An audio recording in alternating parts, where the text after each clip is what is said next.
Well, extreme temperatures are creating some major issues on Toronto's streets, including the Don Valley Parkway, which was built in a floodplain. A busy stretch of the DVP was shut down this morning because of flooding. And tonight we ask experts if there's any way to resolve this issue for good. As Tina Yazdani tells us, it appears things are only going to get worse.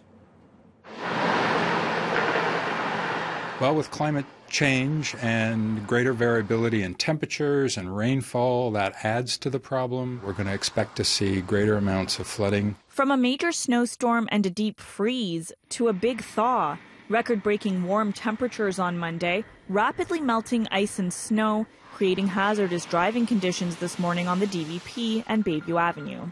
City crews forced to shut the critical arteries down. So closing it really is the only option then? Well, the Don Valley Parkway is very tricky given the size and the location, its proximity to the river system. It happens every season, every year. Current legislation prevents any new developments in floodplains, but the DVP was built in the 1960s and sits in one.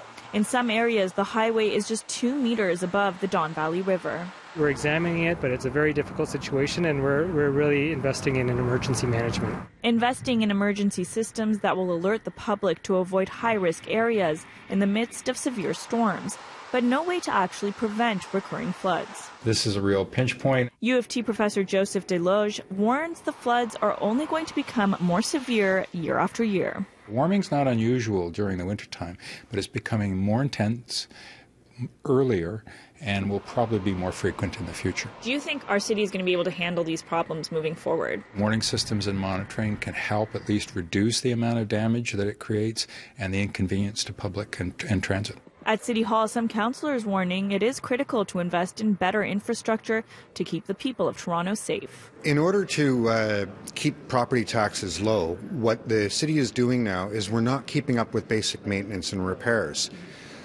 By the end of the next 10 years, we will be $3 billion behind on road work. That means more potholes, that means bridges that are starting to rust out. It's a very dangerous situation, and it's bad management.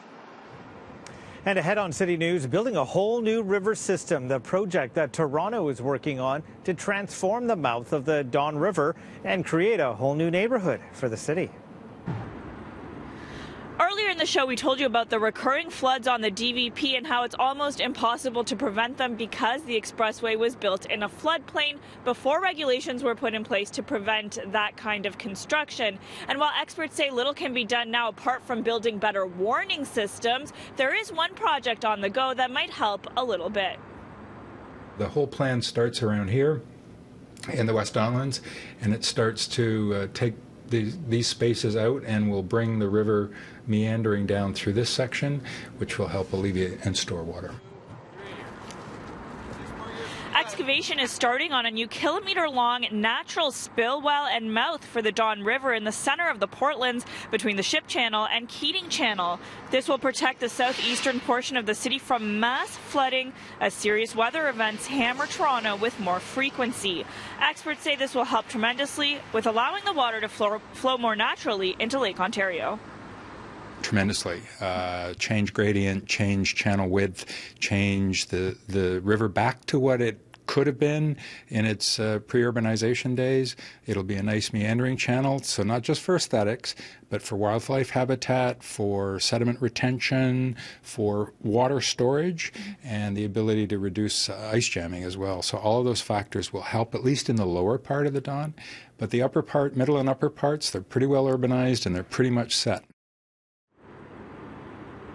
It's part of a $1.3 billion project involving all 3 levels of government. Work on it started last year.